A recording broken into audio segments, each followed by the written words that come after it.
Pledge of Allegiance. Ready? Begin.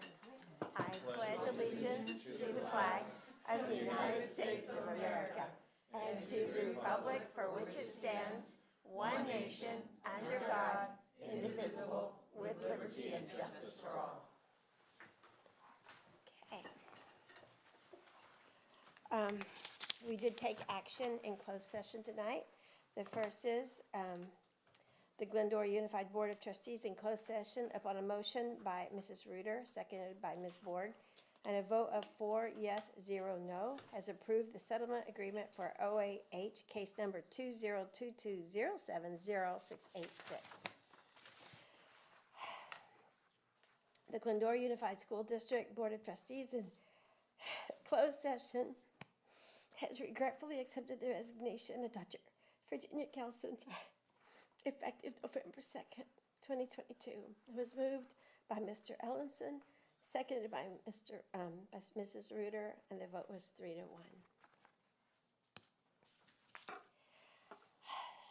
Okay, I need a motion to adopt the agenda, please. So moved.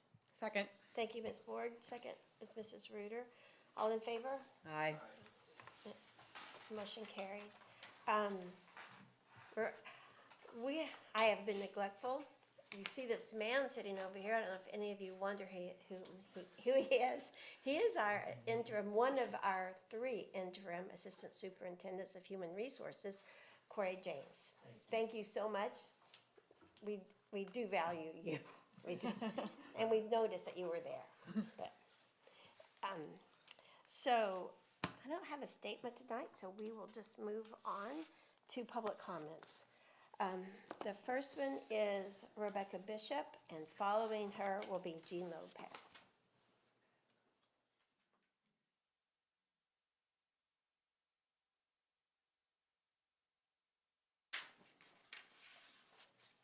Good evening.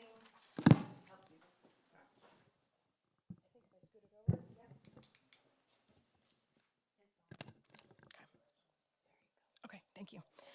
Good evening, my name is Rebecca Bishop, and I'm a Glendora resident. I'm speaking on my behalf only. Please don't confuse me with any organization, entity, or individual. Over a year ago was brought to my attention the chaos that was erupting at these meetings. Thankfully, I homeschool my children. Nonetheless, I am a Glendora resident. My concern for the kids in GUSD and the fact that my tax dollars are being spent on things that make me uncomfortable have kept me showing up and speaking out. I wish I felt comfortable sending my kids to Glendora schools. The children in this district are at your mercy. The decisions you make greatly impact their health and future. Please don't rubber stamp with the CDC and Gavin Newsom promote so that your funding is secure. Get creative and ask parents for donations. Be willing to focus on the basics. You spent money on private security for Ms. DeLeon and for a listening tour. That money is for our children and our schools, not special interests. Most importantly, please listen to parents' concerns and take active measures to address them. Parents have been asking you to listen for 2+ years, and we seem to be running on the same hamster wheel today. This is why I support the campaigns for Shauna Elias, Gary Clifford, and Paul Lopez. Shauna said herself that she intends to listen to parents of all backgrounds, as well as teachers and members of the community. She wants to hear their concerns instead of watching the unraveling of the once-beloved Glendora School District. I will be holding Shauna to these words. No one running for a seat on this board is exempt from accountability once they receive their position. I and many others held Penelope DeLeon to accountability, and I'm grateful we did so. She has left our town. I am aware that your term with the school board is coming to an end, Corey. From the bottom of my heart, I wish you were leaving the same way you came in. So many of us wanted to believe in you. I first got to know you at Cornerstone Bible Church and was shocked to hear that many parents had a problem with your leadership. I quickly began to hear of negative interactions you had with teachers, administration, and community members, but decided I needed to start attending meetings for myself just to get a feel for how you interact with Glendorians. You rarely give us eye contact when we speak, and you act disengaged and uninterested in our concerns. You've been a target for my questions and frustrations because I was hopeful that our past connection would be a bridge for communication. We are both parents to young children, and I am sure there are a few areas of our lives that parallel one another. I believe you are straying from the path you were once seeking. I have never wished you ill, yet I have made my distrust for you known because I've only been met with silence. I don't know what the future holds for you, Corey, but I pray you seek God as you enter this next phase of life. For what it's worth, I desire to make peace with you. Romans 12:18 says, if it is possible, as far as it depends on you, live at peace with everyone. This could easily be our last interaction, Corey, much to your delight, I'm sure. Even if it's not, I want to make sure that you know I'm not interested in fighting you anymore. Thank you.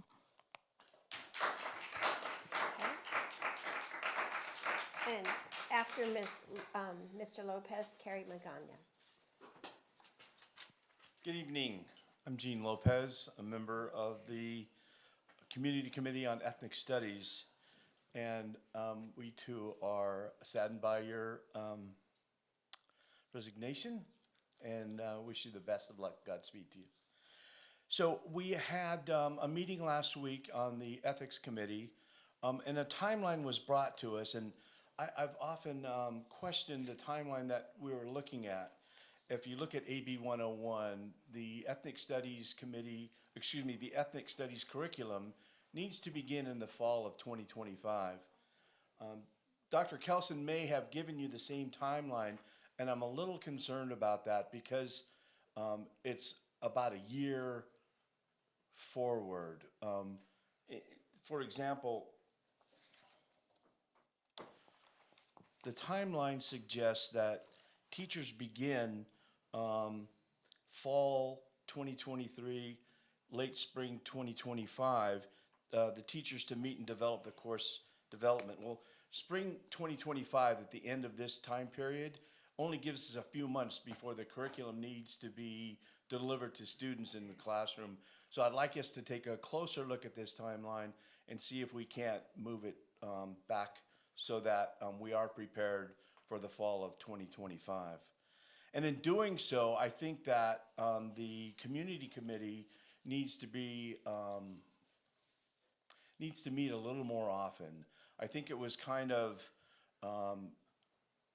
perhaps it would not be scheduled to have meetings in November or December because of the holidays. Well, you have a volunteer group of 14 people who I believe are willing and ready to meet in November and December, even though there are holiday times there, and I think we should. And because of the departure of Dr. Kelson, I don't think that we should allow a lapse in time before we meet again. I'm suggesting that we have a task force, if you will, so that we can continue to meet, have someone from staff join us on a date in November and a date in December so that the committee can continue to meet in those 2 months and continue to meet every month as we go into 2023. So thank you for considering that. I appreciate that.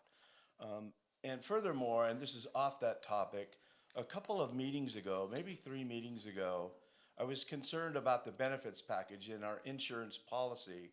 I haven't heard back from that, but I do have a personal issue with the current insured company, and I wasn't activated. So we received that policy on October 3rd.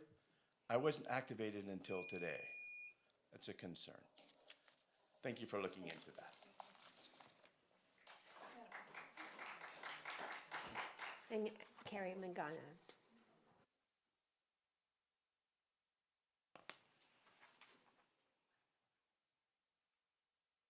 Good evening. My name is Carrie, and I too am a Glendora resident. And I just briefly want to continue to let you know that I have noticed that the name calling on social media is in full force in this town. Some people are now calling other citizens in this community Trump cultists. Trump cultists. Really? Because they aren't going along with the manipulation. What is manipulation? Trying to make others feel guilty for their convictions and beliefs. We're supposed to be unified in spite of our differences, when in reality, all they are is on the side of truth, honesty, transparency, God, country, and children. Citizens are also being labeled as anti-vaxxers, anti-maskers, when all they are asking for is the freedom to make their own choices. The Glendora Forward group is painting their own pictures of themselves by allowing harassing posts and comments to be posted on their social media pages. I didn't need to say anything more because they're doing a fine job of digging the divide even deeper by allowing such comments to be posted. Enough is enough with the name calling and bashing other citizens in this community. Lastly, and most importantly, parents must not be forced to inject their children with a dangerous and deadly drug. Children are not at risk for what they called COVID, and this injection does not prevent anyone from being contagious and giving COVID to someone else. This injection was never put through human trials after the lab rats were all dying. Unfortunately, there have been children who have been injured or have died after receiving the mRNA injection. Many are opposed to any attempts to coerce or mandate COVID-19 injections because we know the truth about them. We have learned that manufacturers are not liable for injuries, disabilities, and death for the safety of their products. Since the CDC is mandating this dangerous injection, a homeschooling revolution as never before conceived of will begin in every corner of this country, including GUSD. Public schools will rot on the vine, and coming generations will be less brainwashed when homeschooled. Exemptions are not enough. If this dangerous injection is mandated in GUSD for attendance, a lot of us parents will be pulling their children from public schools, which breaks my heart, costing this district tens of thousands of dollars in funding. GUSD will continue to see declining enrollment like they've never seen before. Just remember, parents hold the power, and we will continue to fight for our kids.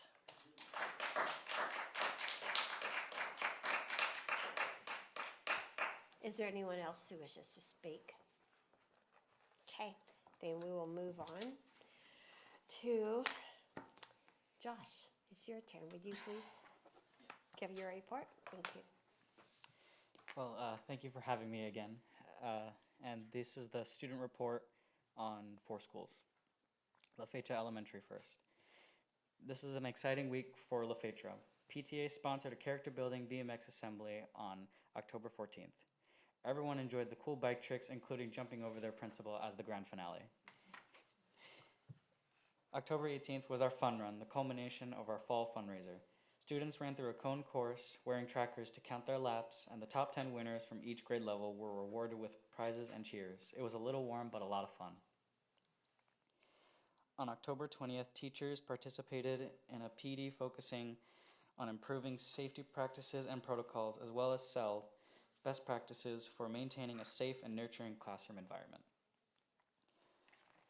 October 20th was also our Great Shakeout Drill. We broke into our safety teams and practiced response protocols to be ready in the event of an actual earthquake or emergency disaster. This is the report on Goddard Middle School. Football, volleyball, and cross country are well underway. Webb has hosted Monster Challenge. This was an evening event where 6th graders competed in fun games versus other 6th graders. On October 14th, students and staff wore pink in support of breast cancer awareness. Math classes have begun collecting food for the Glendora Coordinating Council. This is the report on Sellers. Sellers School had a successful walk-to-school day on Wednesday, October 12th. We had good participation from our different locations, leaving at 7:45 a.m. and walking to school. The Glendora High School bagpipers were also in front of the school, and the students and staff were there enjoying the music. Students were able to sign the banner at school. The Great Artist Program, run by the PTA, has started up in the cafeteria. Students are very excited to participate in the art program. October 14th, students enjoyed a successful walkathon. Money was raised to replace playground equipment. Students are now getting ready for the Red Ribbon Week by entering the poster contest. This is the report on Whitcomb High. As you know, the first quarter ended recently, and therefore, students were awarded 2.5 credits per class, not counting the credits they earned in credit recovery, as those were added to transcripts separately. Students are currently working on the remaining 2.5 credits during the second quarter. Mr. Letourneau met with the counseling staff last week to discuss potential students coming to Whitcomb. With the start of the new quarter last week, the meeting turned out 9 new students who have joined us at Whitcomb. We participated in the Great Shakeout last week, and everything went well.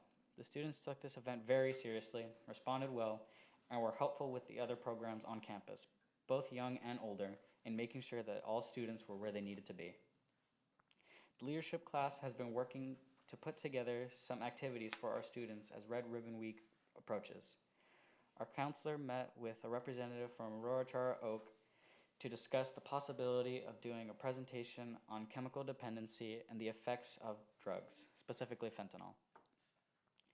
We are currently running our first pickleball tournament. We have 12 teams of 2 students per team participating in a double elimination tournament with gift cards and certificates going to the winners. The students in the SAIL program are doing very well as they settle into their new home at Whitcomb. We have included them in all our activities, and it's been fun having them participate in everything. That is the end of the report. Thank you, Josh. Any questions for him? Okay, then we will go on to our comments from the Board of Education. I'm going to mix things up a little. And Mr. Ellenson, would you like to go first? Sure. My only comments are to speak on Dr. Kelson, to wish you well in your new endeavor, to thank you for almost 2.5 years of time here in Glendora Unified. You have introduced a level of professionalism to your department that is certainly going to reverberate for quite a long time. You have led initiatives that are going to tremendously improve Glendora Unified even long after your departure. The career tech ed pathways that we've discussed and that you're working on, dual language programs at elementary schools, even internally the work you've done hiring and mentoring good people that have moved on to good positions both here and outside of Glendora Unified, which is what a good leader does. So want to thank you for all of that, that legacy that you'll leave behind. Very big shoes to fill, but you've had some great people working with you in your department for a while. And so I think that the lessons that you've taught and the influence, the positive influence that you've brought here will continue. So wish you all the best. Thank you. Okay, Mrs. Reuter. I thank Mr. Ellenson for that wonderful summary of Dr. Kelson's achievements, and want to express my gratitude as well. And I look forward to our paths crossing again sometime in the future. As I have learned in the last 4 or 5 years here on this board, it's a very small world, and I'll look forward to seeing you again sometime. I've got 2 comments that I'd like to make. We have in our board meetings, we've got the discussion action items that we discuss at large and maybe have presentations on and all those things. But then we also have consent items, and typically the consent items are routine. You know, it's perfect. They belong in consent. That's where they are. But sometimes there are things that are in consent items that I don't need to pull out because they are appropriate there. But I do want to make mention of consent item 9.1, the single plan for student achievement, the school plans for the 2022-2023 school year as presented, and really want to take a minute to thank all of our site admin, all of our teachers, all of our staff, all of the district office staff. These things are like 120 pages long. If you want to know what's going on in your schools and what the goals are and how they've met the goals in the past and what they're doing to improve upon those goals in the future, there's a lot of information in these school site plans. So I really do want to thank everybody who took the time to participate in the thorough report out of those plans, and also really encourage parents and community members to read them.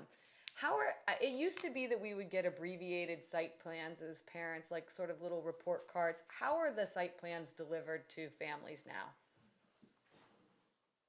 Thank you for asking that. So they are delivered to representatives from the school community through the school site council, Okay. which sees them as part of an initial draft. And then once they are adopted, we're this board or our friends in business services to suggest a revision, we could do that. They are also going to be posted on each school's website, and should Dr. DeGrazia request it, we can post each of the school plans on the district website as well. I just think that there are really a lot of information in those school plans. So, and I know it's a lot, so maybe people won't spend the time to read the 100 pages, but certainly have making sure that anybody who has interest has access. And then I wanted to comment on it's sort of ties in with Mr. Lopez's comment this evening, and we've received some other community members' comments and requests from members of the Ethnic Studies committee, members of the community committee, excuse me. And I do want to let you know that I do listen to your requests and listen to your concerns. I take the time to read your emails, and I do keep those emails, and I do appreciate the individual feedback that you're providing both to the board and to the community. But I want to point out that you all are members of the committee, and it's not the whole committee that we're hearing from. You all are representing yourselves and your opinions and thoughts about your role in the committee, and that I think that the spirit of the committee was to come back as a whole committee eventually to the board to report out that way. And so when you don't get an individual response from me as far as your individual requests, it's because I really do feel like we need to be hearing from the committee as a whole. And that the role of the board is, whenever adopting any new curriculum, be it the science curriculum, and I know that this curriculum has a lot more emotion attached to it than next generation science standards or Common Core math was pretty. That did have a lot of emotion attached to it as well. But the role of the board is not to direct is not to set forth the direction of the curriculum.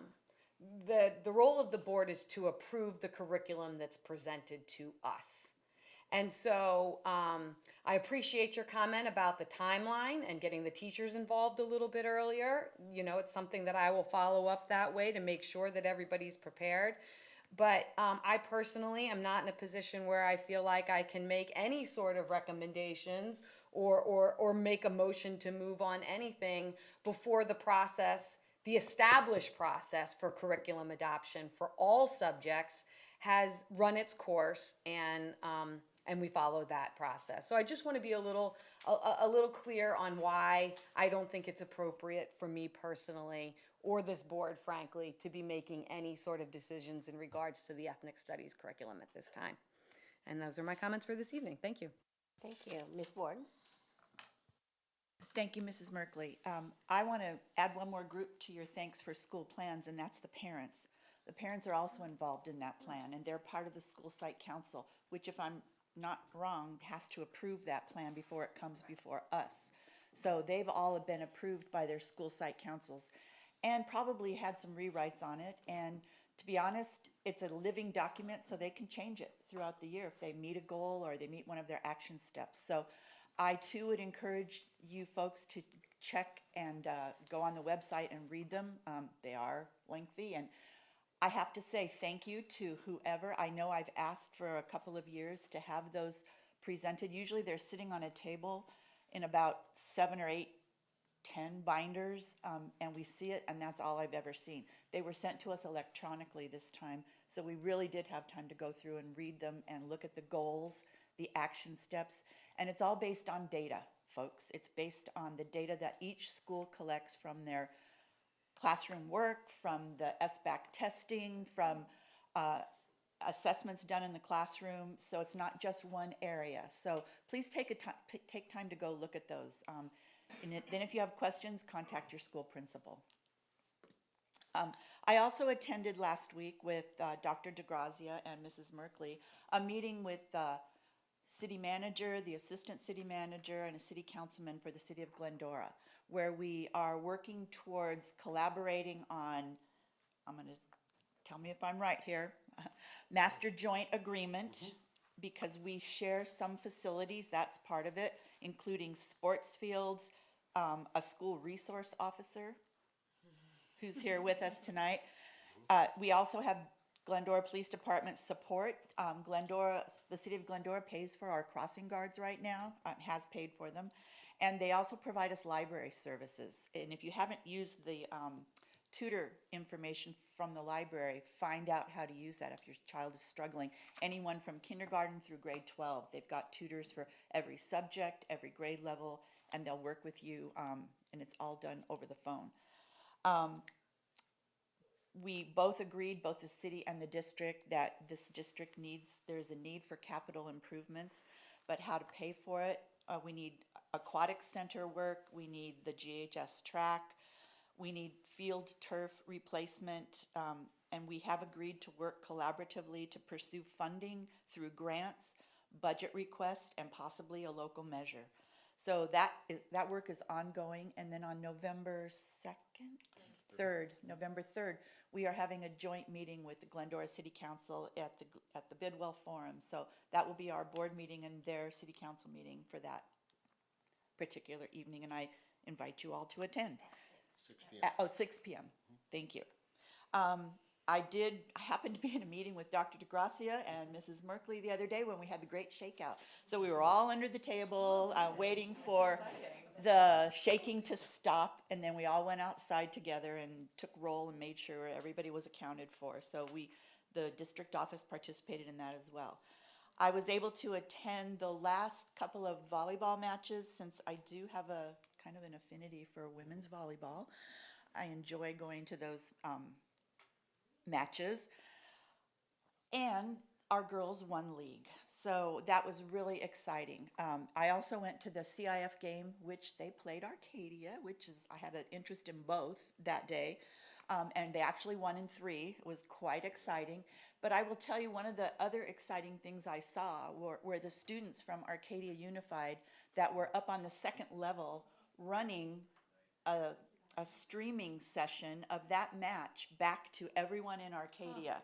The students were running it. The equipment was all set up there. There was a cameraman on the floor. They were interviewing kids.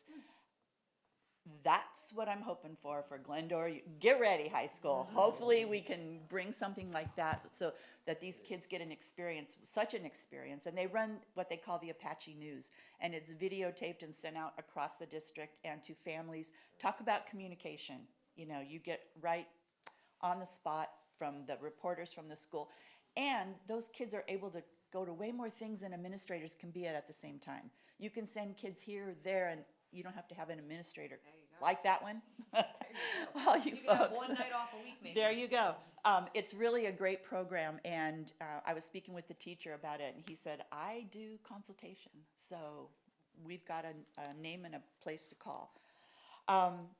Whitcomb is sponsoring their Ladies' Night Out meeting on February 24th, and if you haven't ever attended that before, which I really haven't, but this year I'm helping to put it on, so it is an evening for ladies, and the theme is a Western theme, so we all decided rather than getting all dressed up, just come in your cowboy boots and your hat and your jeans and enjoy and have a lot of fun.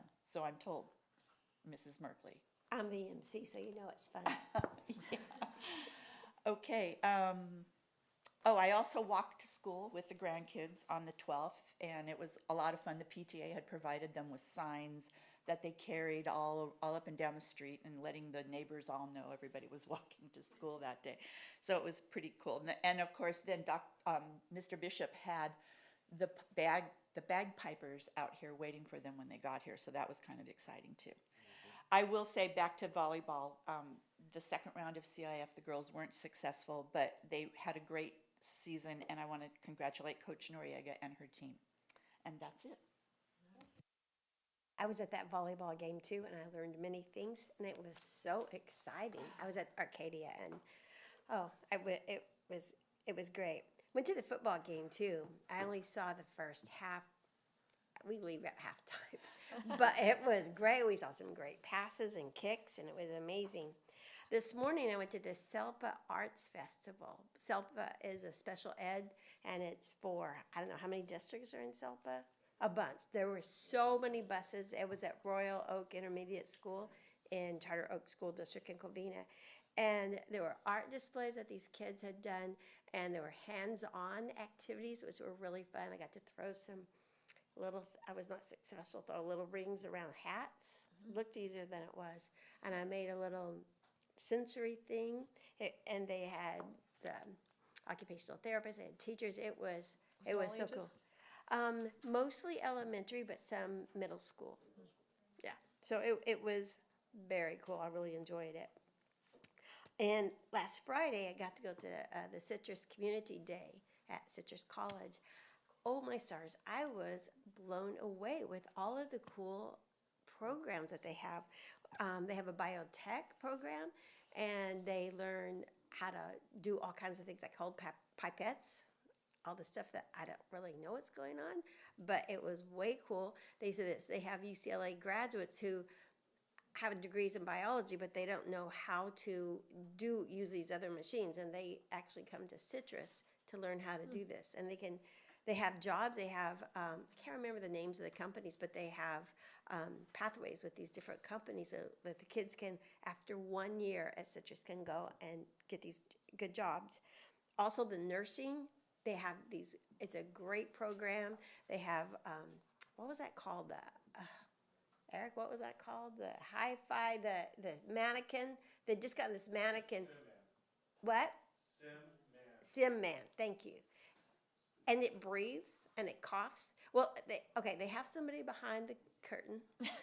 It's not really a curtain. It's a blackout window. But they can say, oh, the teacher can say, oh, make it cough, and he will cough. And they measure anyway. It's a great program, and understand that they had 400 applicants and they only took like 20 kids. So, and they have this really cool thing. They need this at the Red Cross. I can show you my bruises. But you put your arm under this light and it shows where the veins are. So they find them and don't get bruises. I just think I could almost save my money and pay for that. It was amazing. And lastly, we got to go see the Citrus Singers. Oh my stars, they were so talented. They were singing some of the Christmas. I've never been to Christmas Is. But this year, I really want to go because they sang, what was the name of that song? Oh, I don't know. I'd never heard it before. But they were ringing bells and singing. And I can't even carry a tune at all. So the thought of being able to, they were singing, I don't know, C and hitting B flat with the bell. It was amazing. And you know that we have pathways to Citrus College. So that's a good thing. Okay, that's the end of my report, and we will turn the time over to Dr. DeGrazia for our superintendent's report. Thank you very much, President Merkley, members of the board, distinguished guests. My pleasure to tell you a little bit about the activities going on this week and some of the things that we recently completed. This week is Red Ribbon Week, the toughest week to pronounce in the entire school year, but activities abound at all sites.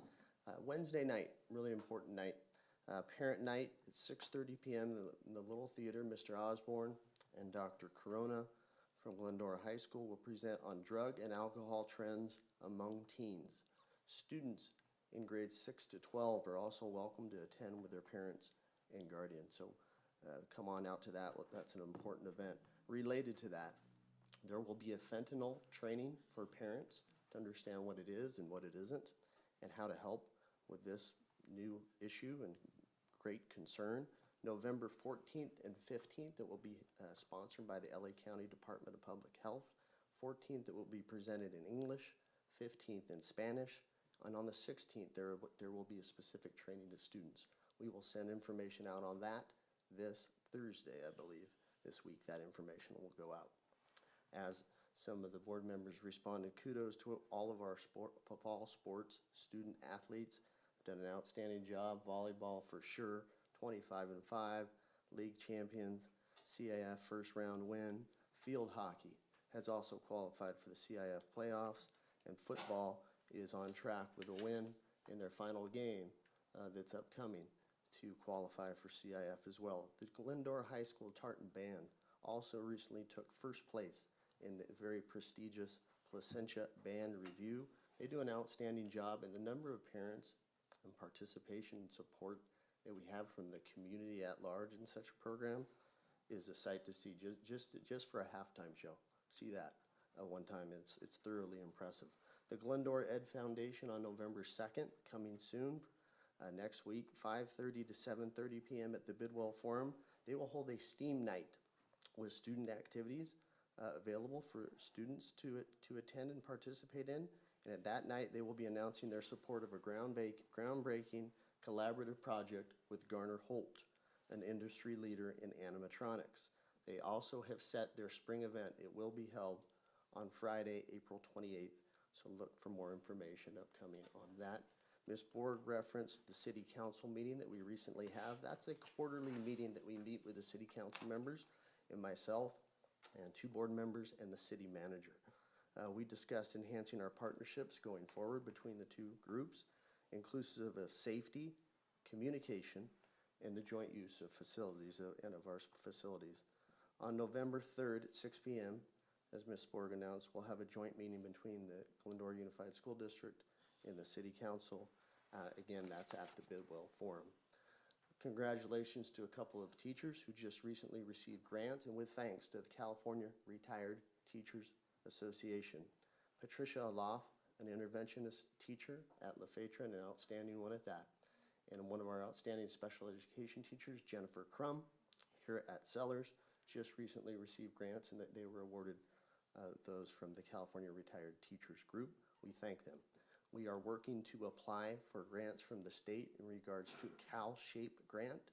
This would support our HVAC, heating, ventilation, and air conditioning, big needs that we have, and also allow us to meet efficiency standards in not only HVAC, but also plumbing. We will very soon send out electronically information that goes out quarterly about the Glendora GUSD community update, more of a quarterly report as to the state of the district and some wonderful recognitions and goals that updates on all of those things related to technology, early childhood education, staff, etc. And finally, some recognition. We would like to thank and recognize Ms. Nancy Pedraza, our outgoing school resource officer, who has assisted us on a part-time basis for the past 3 years. Her office was housed at Sandburg Middle School, but she assisted at all the schools, especially on Fridays. So we wanted to thank her for her service and thank the Glendora Police Department for their ongoing partnership. And finally, thanks to Dr. Kelson for her daily work, her diligence, her dedication to this district, her leadership over the past 3 years, her collegiality with myself and our leadership team, and her assistance, ongoing assistance, daily assistance, maybe hourly assistance, with our principals and the support of them. And we wish her only the best going forward. Thank you, Dr. Kelson. Thank you. That's my report. Thank you. Now it's time for staff presentations, early college update, a Citrus College and Glendora USD partnership. And I'll call on Dr. Kelson for that. Thank you very much. I am honored to, and excuse me just a moment, I am honored to introduce Dr. Matt Brummett, the principal of Glendora High School, who is going to work with Mrs. Jamie Norrell, assistant principal, to present what I would call a life-changing update for the students who are participating in GUSD's early college program. When Dr. Brummett and Mrs. Norrell present, I would ask that you pay special attention to a word that is IGETSE. IGETSECE. Basically means that if I'm a high school student, I can take an IGETSE course now. It will count for an associate's degree meeting requirement and a bachelor's degree meeting requirement. So students who are taking advantage of this stand to save money on their post-secondary education, no matter where they choose to go. With that said, Dr. Brummett, the podium is yours. Thank you, Dr. Kelson. Good evening, President Merkley, Board of Trustees, Superintendent DeGrazia, Executive Cabinet. Before I get started, I do want to send my thanks to Dr. Kelson as well for her mentorship over my first 2.5 years as a principal. Thank you so much for everything you've done. Also an architect of this program as well, with Mrs. Norrell and Mrs. Ashley and myself. So very excited to share some updates about this program that's in its second year. Probably don't recall because so much has happened in the last couple of years, but we did give a presentation probably about 2 years ago to the community with the introduction of this pilot program. And tonight we're going to provide some updates on where we're at with that. And just for the record, we talked about IGETSE. Hold on, it's a mouthful.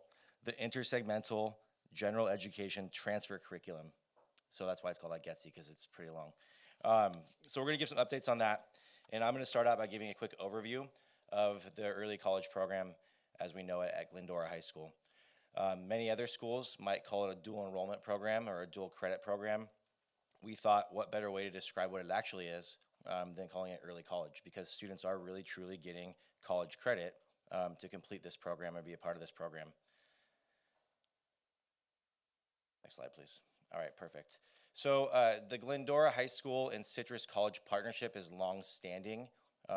People might know that we've connected with Citrus as our students have access to our courses since 1986. And what that's looked like has been a little bit informal in the past. It's been students seeking permission to take courses or electives at the community college level, but no formal program to make meaning of it other than getting some credits that might count towards college. It might count towards college. What we've done, and we'll talk a little bit more about tonight through this early college program, is formalize that process so our students can get and are eligible to get to the IGETSI certificate, which will count for college credits at University of California schools as well as Cal State's. So students are really getting a head start on college. For the parents out there who are thinking about what that might mean for them, your wallets might be a little bit heavier with your own money, which is pretty nice. But your students also get ahead, which is really nice as well. So we started looking at this early in the fall of 2020. Our first cohort began last year. Our current seniors are in their second year of the program. And like I said, our inaugural cohort class of 2022, they started last year and will finish this year. So early college at GHS, we talked about the first cohort finishing up this coming spring in 2023. The next cohort, current juniors, will finish in 2024. There's a really interesting selection process, and I think it's important to mention our counseling team. In our WASC accreditation report and our school plan for student achievement, which is basically our WASC Chapter 5, our action plan. And what we talk about in there is aligning our vision for our school and our school's goals with the district's. And we talk about a powerful future for every child, creating a plan for every single student. And we have many options for our students at Glendora High School. But I think what the early college program adds is another layer of support, another layer of access, if you will, for our students. And our counseling team, getting to know our students on an individual level like they always do and connecting them to programs, we have another option for our counselors to give our students access to. And our counseling team has been tremendous at making sure we're connecting the kids that would best fit in with this program. And you'll look under selection, and you'll see that students are selected based on motivation, but I'd also add based on fit, right? Because you're gonna hear about the structure of this program, and it's not gonna fit in every student's schedule, and that's something we're gonna talk about revisiting. But our counseling team, my goodness, has put in the time to make sure all of our students, and they've done this for years, but now more than ever, to make sure all of our students are accessing what they really can access to become the best versions of themselves and access a powerful future. So kudos to our counseling team. They've done a tremendous job in helping get this program launched. And again, the benefits of this program, we talk about IGETSI. I won't say the whole words. I'll leave it to the acronym. But students who complete this program, they can access the IGETSI certificate, which gives them a head start towards college. We'll talk about some of the benefits of that in a little bit. We'll also talk about some of the drawbacks of that as we've experienced them. This is a pilot program, so we're going to put our hands up and say there's some things we need to change to help grow this program and make it better, because that's the purpose of the pilot, right? Many folks will ask us, and we got this question when we initially launched this program, what's the difference between advanced placement courses and the access to college credit versus this program? And there are some differences that are important to note. We talk about advanced placement. Many of the students who may access a full load of advanced placement courses may have ambitions to get into some of the most competitive universities in the United States. Some don't, and that's totally fine. But with a passing score of 3 or higher on their AP exam, they can get college credit for passing those courses and passing those exams. So typically some students may funnel into the AP program, and that's great. We wanted another option for maybe our non-AP students to access college credits, because we believe that's the best possible thing we can do for our kids. Give them a powerful future. So the early college program allows our students, we talked about, to get college credit. We're going to be talking later in this presentation about how some districts are enhancing that by creating what we call dual credit, where students can get credit at the high school as well as the college. So they're getting progress towards their graduation as well as college graduation. So not just the college, but also high school graduation. But what we see in this program is not everybody who's on the AP track, fits into this program. The way that this program's structured is maybe students who may be going to community colleges or Cal States or UCs and want to find a different way to get college credit. This is a great way to access it. And maybe have different interests in different courses that maybe are not available through AP, or maybe that AP's structure of the program isn't for them. Maybe they don't want to do an exam at the end of the year. They want to be involved in college courses at a younger age. This program will give it to you. So there are some differences, but both ultimately have similar end results with college credit. So why early college at GHS? We talked a little bit about that already. In 2015, the state of California really pushed hard on schools to look to start to grow these programs. We've started in the last few years really pushing hard. Like I talked about before, this partnership with Citrus has existed for many years, but less formal. I think the state's asked for more formality in the way it's presented and the way that students have access to it. So they've knocked down barriers, which we love to hear, right? And that also has to do with employment, right? Because I think when people hear dual credit or students going elsewhere to take classes, how's that going to impact our teachers and their class sizes and their ability to access work? And one of the greatest things about what the state of California has done is they've designed these dual enrollment programs, these early college programs with legislation that protects teachers, so that if students are accessing these programs and class sizes drop, they can't be terminated because of lower class sizes because we're accessing these programs. So it provides protections for our staff as well, which is great. So AB 288 builds in a lot of those benefits for our kids and for our staff and for our community, and also student data. We currently have 16 juniors and seniors on track to get their IGETC. We have about 29 students that are still in the program but not on track, or I would say the difference between 29 and 16. We have about 13 students that are on track to get through the program but may not get the IGETC, but they're still accessing college credit, which is fantastic. And we're going to talk more about that later in the structure. And then again, we're not recreating the wheel. As we designed this program, we met with Monrovia specifically quite a bit to look at how they implemented their program. We also talked to other friends in other districts to see what they were doing, and many other districts in the surrounding area offer similar programs. And with that, I'm going to have Mrs. Norella, our assistant principal, come up and talk about our current Citrus and GHS model. So Dr. Brummett did a great job of talking about the why, how we got to this point. I think it became very crystal clear early that this was a program we wanted to move towards. So then we had to sit up and roll up our sleeves and develop what this program would look like. We did that first looking at our course scheduling. We are fortunate to have worked with Citrus to create these 12 classes that include 4 classes that are currently being taught by our own Glendora High School teachers. So Counseling 160, English 101E, Art 110, and English 103 are all taught on our campus by our own teachers. Alex Barajas and Eric Rabatoy from Citrus have been wonderful at helping us find professors from Citrus College and adjusting courses if necessary so that our students are exposed to this wide and very varied curriculum.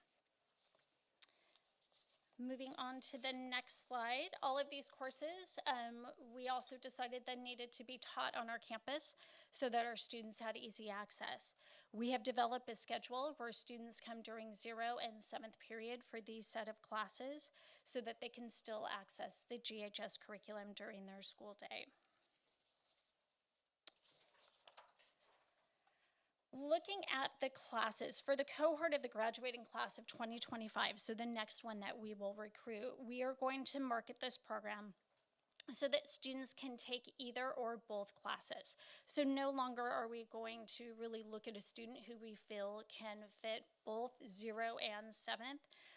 We really want to target students who, whether they want that IGETC or just want to, as Dr. Brummett said, earn some credit, we want to make sure they're a part of this cohort.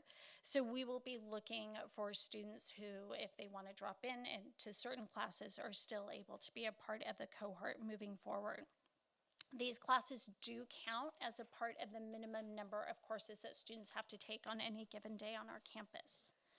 In regards to credit, as Dr. Brummett said, we are looking that while at this time those grades and credits do not appear on a transcript at the time a student is enrolled, and that's part of the program, we're looking to make sure once those courses are completed that they will be counted or will be on our AP, or excuse me, on our transcripts, although they will not be counting towards our valedictorian, salutatorian, or senior awards credits, since they are not taken as a part of our curriculum. But again, just looking to continually revamp that process to make sure we're serving our students' needs. Finally, you see up here, this was a sample from last year of our application process. As Dr. Bremmett said, this is not a program we're looking to exclude students from. We're continually looking at ways that we can make it available to more and more students on our campus. They have about a 3-week period to complete a very short application that will take into account kind of what they're looking for, and that's where our counselors step back in to really discuss with the students what's the best fit for them. And then express any concerns during student interviews, and then we notify students and begin the process of getting them and set up with Citrus so that they can begin that very summer. And I'm going to turn it back to Dr. Bremmett to talk about our next steps. Thank you, Mrs. Norell. I think it's important to note when these courses don't appear on our transcripts, it sort of limits the data that's sent to the state. And when we talk about college and career readiness indicator, if it's not on our transcripts, it may not be accurately represented at the state level. A big indicator as far as programming for college and career readiness is how many students take a community college course for credit. And without it being transmitted through our student database and student information system, ARIES, that data doesn't get sent to the state. So we need to find ways to ensure that that finds its way into our transcripts in the correct way so that it's coded and our students get that credit, as well as a real representation of what we're doing as a district as far as college and career readiness goes, because it's been a big priority for us, and I think we're making really great strides towards improving where we're already at. We're in a good place, but we want to get to an even better place. So we're going to look at our course offerings, revised to meet GHS and Citrus teacher availability. We're sort of at the mercy of credentialing. Credentialing for Citrus College is a little bit more fine-combed and fine-toothed as far as requirements of who can and can't teach those courses. They have to have a master's degree in the subject area, and some of our teachers do and some of them don't. And we like our own teachers to be able to have access to teach those courses if we can, and sometimes we can't, but we want to look at the courses that are a part of those programmings for the IGETC. And then we talk about the IGETC again. We want to look at that being an optional requirement as students participate in this program. We've found that some students find that the 12 courses that are required to be taken as a part of this, this cohort model, it may limit the number of students who want to try to take community college courses because they feel like it's all or nothing. And if we can get some students interested in taking it, maybe they'll decide to do it. If they don't, we want them to still at least be accessing some courses for themselves at the community college level, because those credits, will go with them to wherever they decide to attend in most cases. We also want to look at administrative regulations and board policy to assure that we're supporting our programs as well as our students the best we can. And we look at requirements, we look at the structure and different things we could build into ARs to ensure that our students are getting the most access to this, really beneficial program if they want to be a part of it. Because right now, with the 0 and 7th period model, it's a long day for our kids. With the courses that are being required to be taken, the way it's structured, it excludes certain groups of kids. I'll give you an example. Maybe some athletes can't be a part of this program, and maybe they're interested in doing that. I know I would have been. And so we're going to look at ways to maybe restructure the courses as well. But again, when we look at a pilot and seeing if it's successful, I would say this is successful, but with the pilot comes revisions and do-overs, and we're going to find some ways to make this an even stronger program. We're super proud of the work that we've done. Credit to Mrs. Norell, Dr. Kelson, Mrs. Ashley for their hard work, our counseling team, to get this plane up in the air. No connection to the word pilot that I've said like 5 times now, but really, it's the plane is up in the air and we're running with this thing now, and now it's about revising it so that we can get even more kids on board to make this program even stronger. So thank you for your time tonight, and we're open to any questions you might have. Thank you, Dr. Bremmett. Dr. DeGrazia, may I add one thing in closing? In addition to our team's gratitude to Dr. Bremmett and Mrs. Norell, I also want to express tremendous thanks to Dr. Eric Rabatoy at Citrus College and Nilda Chavez, who supports the program and is They are vitally important partners as we fly this plane. Thank you for the opportunity to share that. Thank you. Okay, Ms. Borg, would you like to go first? Sure. I have two questions.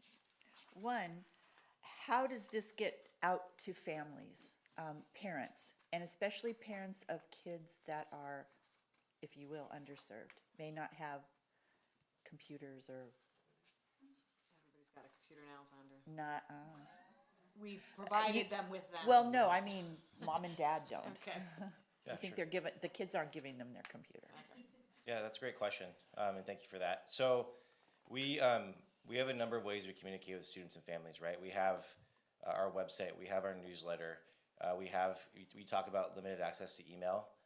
We talked earlier in the presentation about our counseling team, really, identifying students who may benefit from this program or who may be good fits and be motivated to be a part of this program, which includes long days as it currently stands. And they're making personal contact with those families and ensuring that the kids who may be interested have a way to get their parents the information. So we have a number of ways that we connect with students and families as we're looking to grow this program and have grown this program. That includes emails, use of technology, to phone calls and personal contact as well. Do you ever, if you kind of think somebody would be benefit from this, do you go kind of out looking for kids too that you might bring into your office who might not, have the courage, or, you know what I mean, they're a little shy or whatever, but they might benefit from this? Yeah, I think with all of our programs, we're always looking around at different kids as we build relationships with our students to figure out, who might be the best fit for any type of program. And I personally know that in talking to some members of our team, as they're connecting with different types of kids and kids with different interests and kids with different goals, as we're getting to know every child at our school, which is hard to do on a campus of 2,300, right? I've heard stories about, hey, have you heard about this program? You'd be a great fit for this program. Have you heard about this club? We want to connect you with this club. And so, yeah, I've heard instances of our team connecting with students who may be interested in the program, like early college. Great, because I think, like you just said, with 2,300 kids, it's kind of easy to blend in if you need to. Absolutely. And kids can be good at that. My other question is, it's 12 courses or 12 units? Yeah, it's a great question. So it's over 2 years, it's 12 courses. Okay, so Yeah. let's say a student completes 6 of them in the 2 years. Can they pick up where they left off if they went back to Citrus and begin the other 6 of these courses? Yeah, it's a great question. So, Dr. Kelson, you may want to add to this, but I think my understanding of it is the IGETC specifically typically is marketed towards high school students. Typically, students at the community college level might be trying to earn their AA. Some of these courses I know that would count towards their AA as gen ed type of courses. So if they didn't finish, those could carry on, not just at the community college level, but Cal States and UCs as well. These courses are geared to knock out some of those gen ed requirements. Thank you, because I know it's kind of a grueling thing on top of high school work as well. So Sure. if they kind of got in over their head and they didn't get all 12 done, Right, and it's one I thing. like the idea that they can still. Yeah, thank you for that. It's one thing Not to waste count your it for, to get just college credit for it, but to knock out requirements towards a degree is an even bigger deal. Right, So, absolutely. absolutely. Yeah, thank you. Yep. I can enhance that just briefly with 2 pieces of information. One ties back to the gratitude for Dr. Rabatoy and Ms. Chavez, who have promised a rotation of courses that will help students in each of our cohorts meet a nice representative sample of what those undergraduate requirements might be. The other response to the question, Dr. Brummett is accurate, and I would simply add that I look at Tracy, who's really an expert on the community college system, in full respect, that students can choose to take an associate's degree pathway or coursework to transfer. And some courses, depending on the associate's degree pathway students on, would count for them there.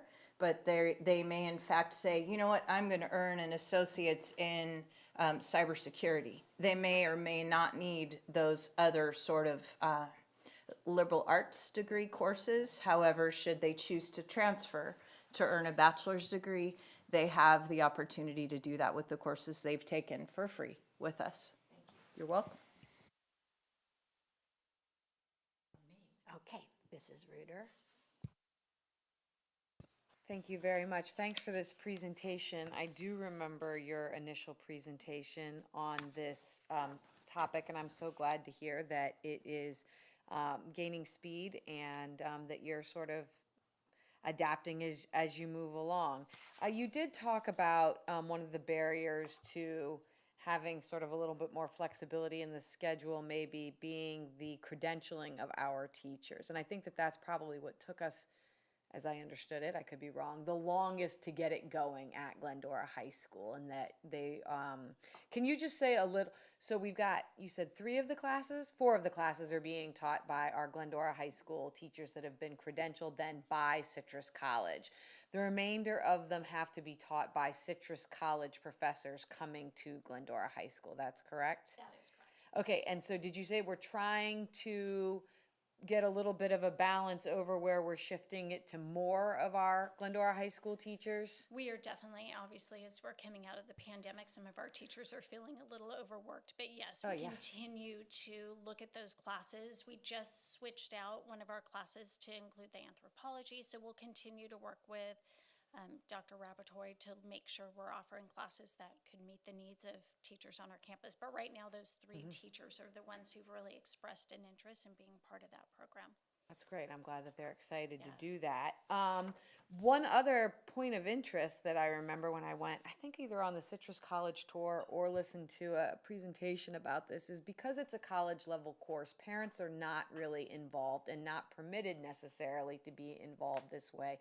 They don't know what the grades are. They aren't getting the reports that way. Have you found that to be much of a barrier as far as the students who have enrolled? Has that been an issue for you all? No, they do. Citrus does an amazing job with the registration process, so the students know from the get-go they're the ones in charge. They're the ones for kind of pulling the strings with everything, so they get that registration done. They keep track of their grades. Our counselors, again, do a wonderful job if a student has decided it's not the right path to make sure they're dropping it at the appropriate times and making sure that doesn't stick with them on their transcript moving forward. So that's been pretty smooth. So okay, all right, good.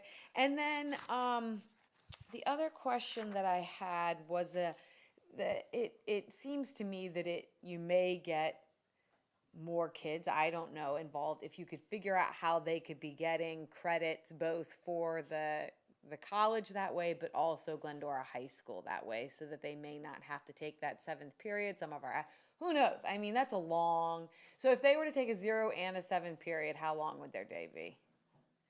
Yeah, so that would be from about 7 a.m. until, 7th period now goes to about 3:45.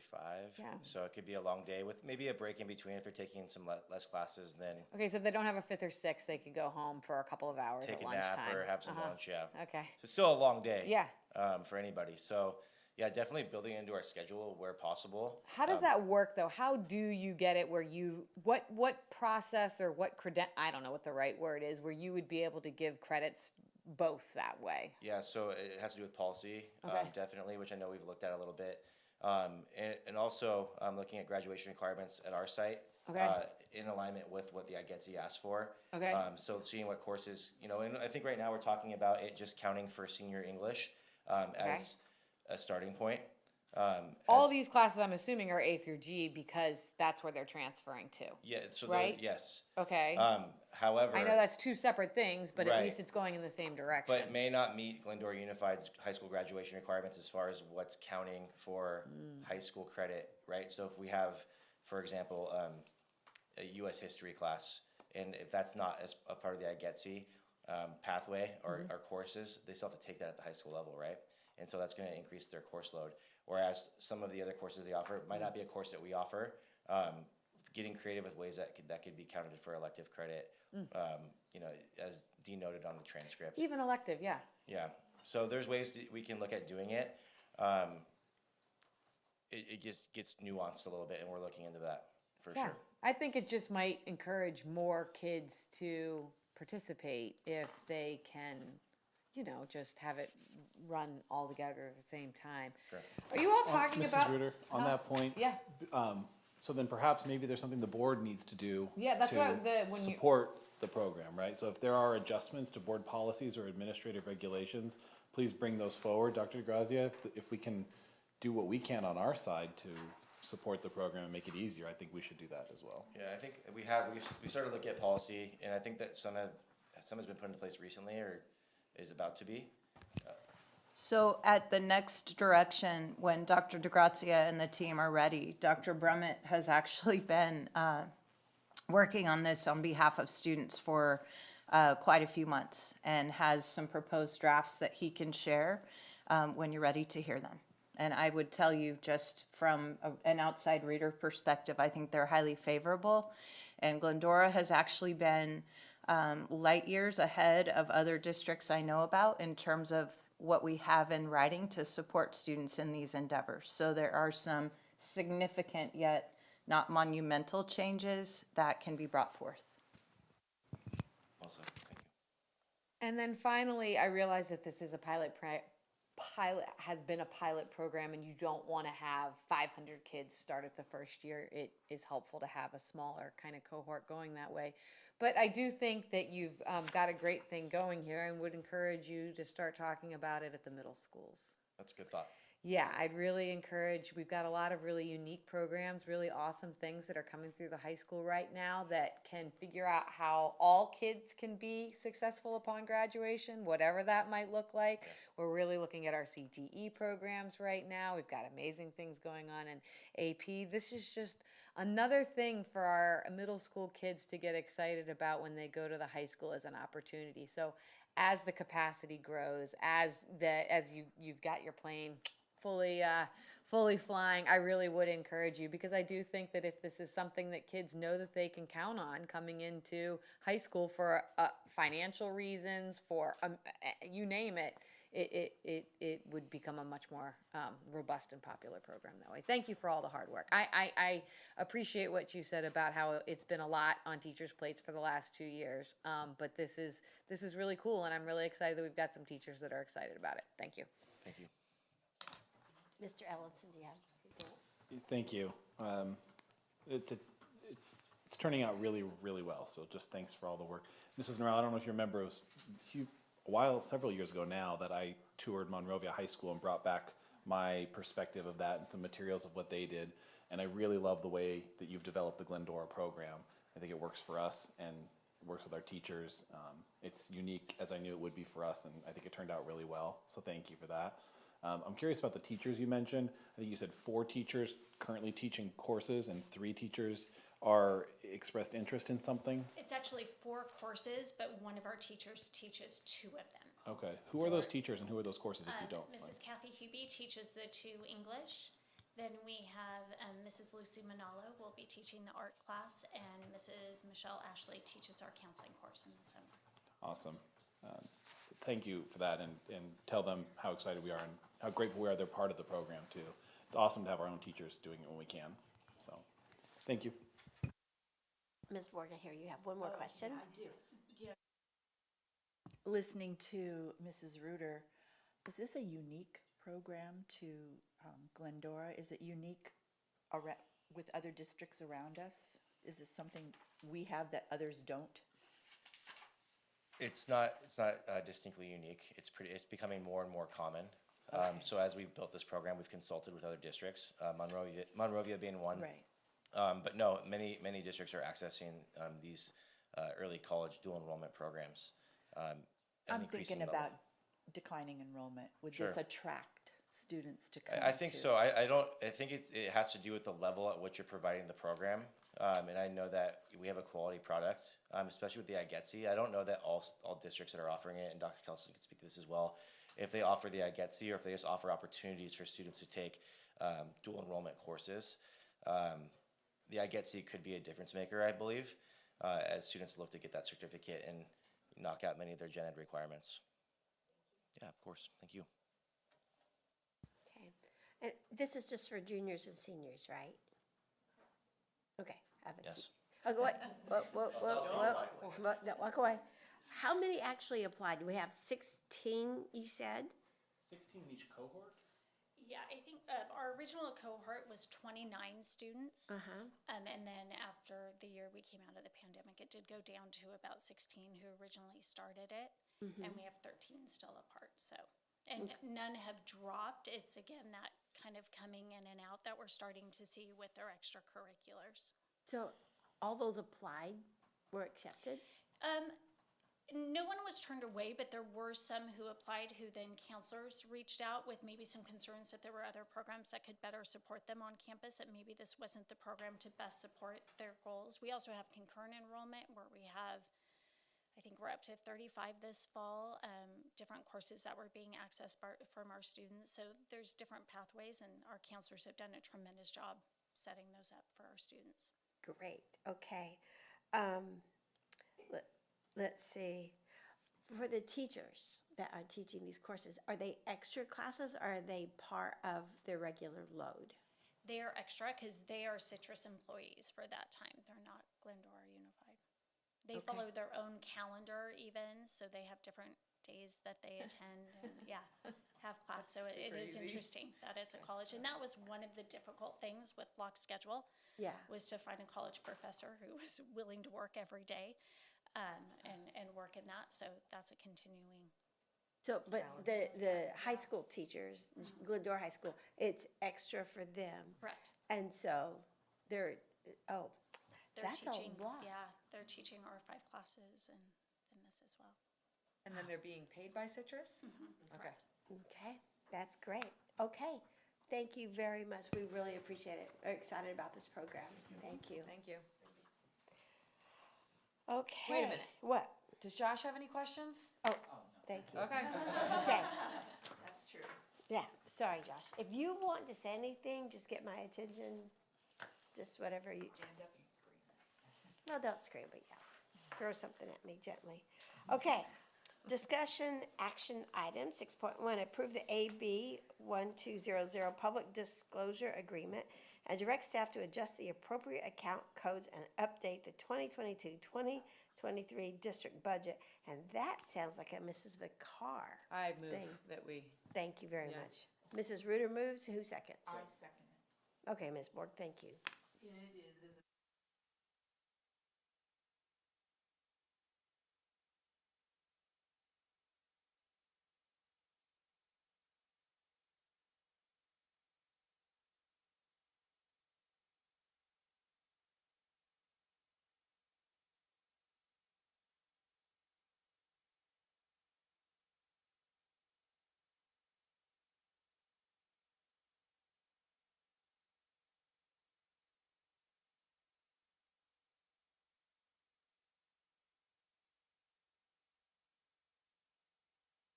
Thank you very much. Are there any questions, comments? Okay, all in favor?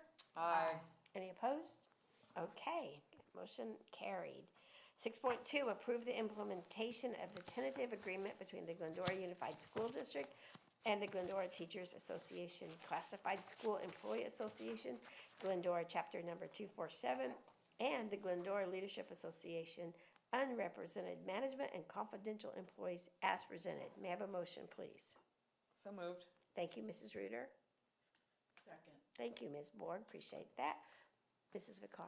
Thank you. Drum roll, please. So we are really excited because this is the moment where you get to take the action to actually provide those wonderful raises that will be able to help and support the amazing staff that's here at Glendora Unified School District. And what that means is that for our teachers and our classified, that they will be receiving for this year a 5% on schedule and a 1% off.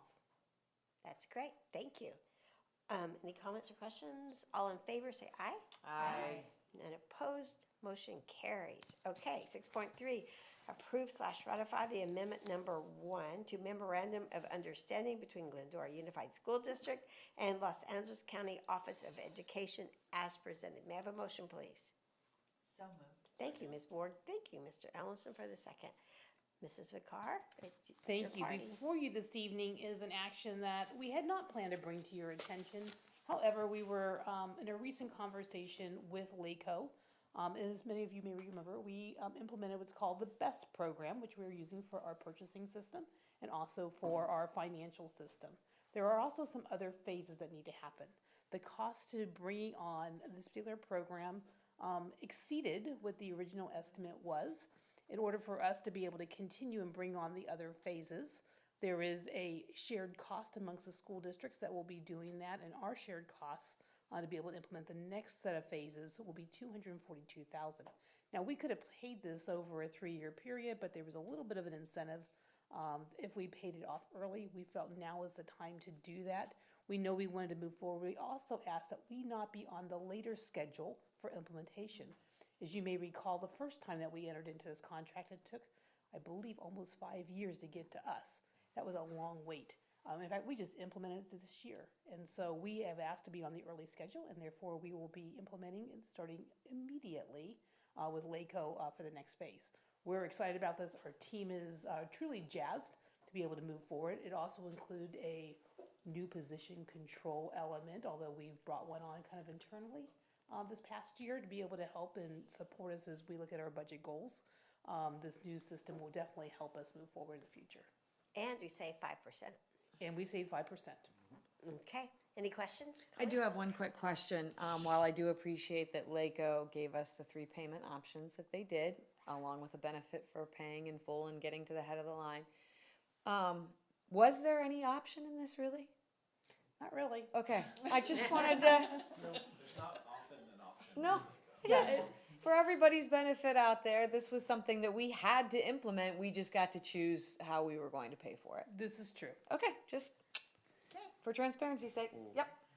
Thank you, Mrs. Ruder, for bringing that up. Can I go against protocol here and ask a question about the piece before? Can you tell us when those teachers and classified? let's just finish this one vote. first. Okay, Yeah. all right. Because we get this motion laying on the floor. Got it. Okay, all in favor? Aye. Any opposed? Okay, motion carried. Okay, Ms. Borg, now it's your turn. Go ahead. Mrs. Vicar, can you tell us when those teachers will be getting, and the classified and the management will be getting those raises? I can assist you with that. So the retro pay for the pay dates for August, September, and October for our teachers in classified, they will be receiving a separate check on November 21st. Beginning with the November 1st paycheck, salary will include the 5% moving onward.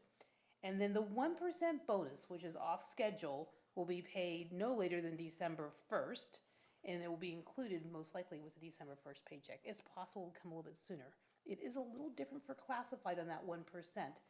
That's not due to our doings. That really has to do with CalPERS and how CalPERS actually has us administer that. So it'll actually be coming out in 2 different sections. One will be in December, the other one will be in June, and so that payment will be split. I just thought people might like to know. I'm sure they would. Mr. Lopez is. He's excited. Okay.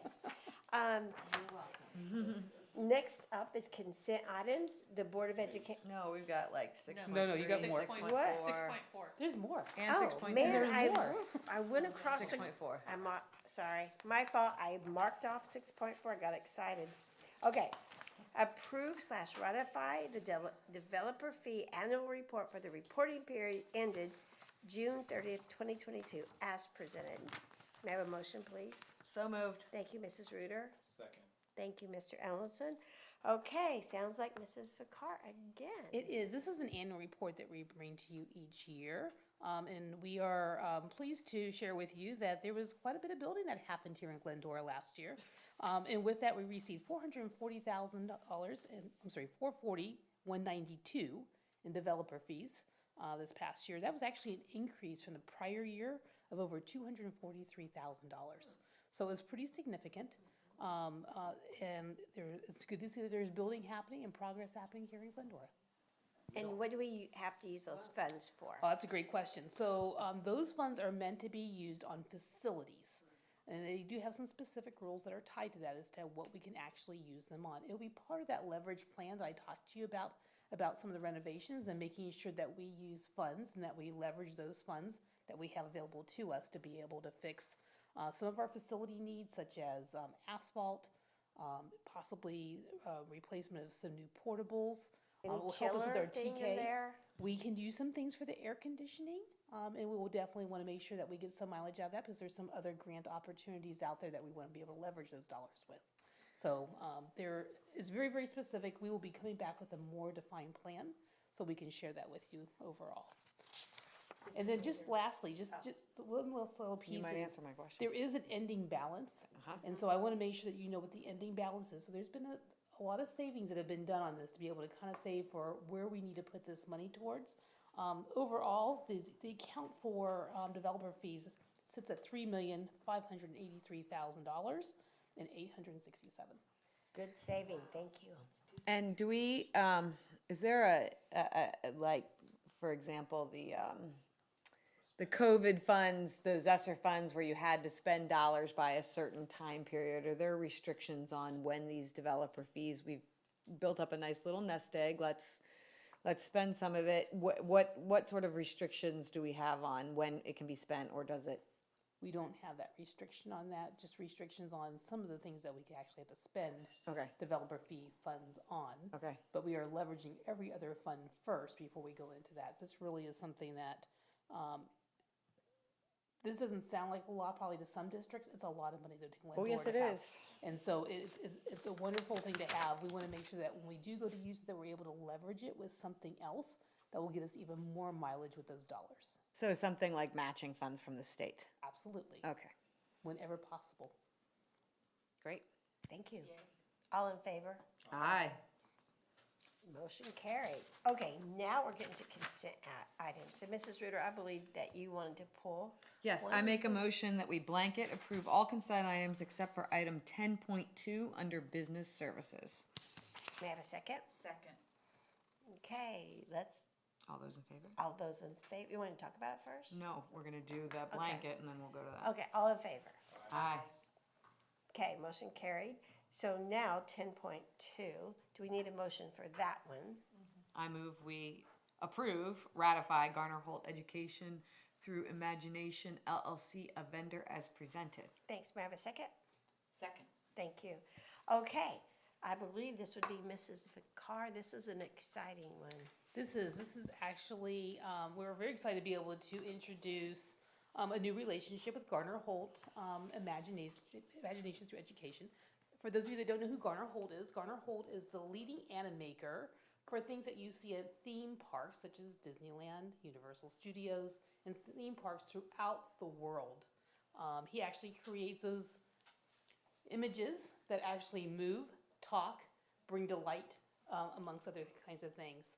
He's also an inventor in many other ways and holds a number of patents that are out there, including how to use skin, how to be able to use technology, both artificial intelligence, to be able to support some of the new mechanical things that happen out there. What we are looking to do is we are looking to bring a mobile lab to Glendora Unified School District that will really help support elementary and middle school education through STEAM learning. And for those of you that don't know that, STEAM learning includes science, technology, engineering, arts, and mathematics, right? And so it's a really exciting opportunity. Some things that we want to do is we want to be able to bring Garner Holt into some of our schools, into some of our big events that we hope to host here in the near future here at Glendora Unified School District, to be able to introduce to our families the wonderful excitement around STEAM learning at an early age. And our first piece of doing that will be on the 3rd in conjunction with GEF. I'm sorry, the 2nd, November 2nd. And that will be at the Bidwell Forum. So we'll be there 2 nights in a row. But that night we're going to be introducing to students with their imagination team the opportunity to be able to do some hands-on STEAM learning for the students and for parents to learn more about the future mobile bus that will be coming to Glendora Unified School District. So super excited about that. That's amazing. Does anybody want to comment? It is amazing, and I think it's going to do so much for kids. I'm so excited. I've been on the tour of the factory. I've seen it in action in Fontana Unified. It brings engagement to students, and it's way more than just coding. And while it is all of that, I mean, there's even sewing machines involved where they can sew costumes for these little mannequins that are size 3T for the younger kids, and of course they get older. But this gentleman is also working on prosthesis. So there's your science, and the kids have to decide. I use the gold mining example since I taught 4th grade. But if you have a pickaxe and you've got a little 3T mannequin, you have to downsize that axe to fit in and create an axe to fit in this mannequin's hand. So you might be using a printer, a 3D printer. I mean, there's so many opportunities with this. I'm just thrilled. Thank you. That's all. The tour was great, and so I'm excited to see this. I'm sorry that I will not be able to make it on the 2nd. There'll be other events that will be able. I'll be at Have you those. come out and come visit. Okay, great. Thank you so much. All in favor? Aye. None opposed. It is all carried. Okay, I guess our next thing is the adjournment. I need a motion, please. So moved. Thank you, Mr. Ellenson. Second. Thank you, Ms. Borg. All in favor? Aye. Motion carried. We are adjourned at 8:31.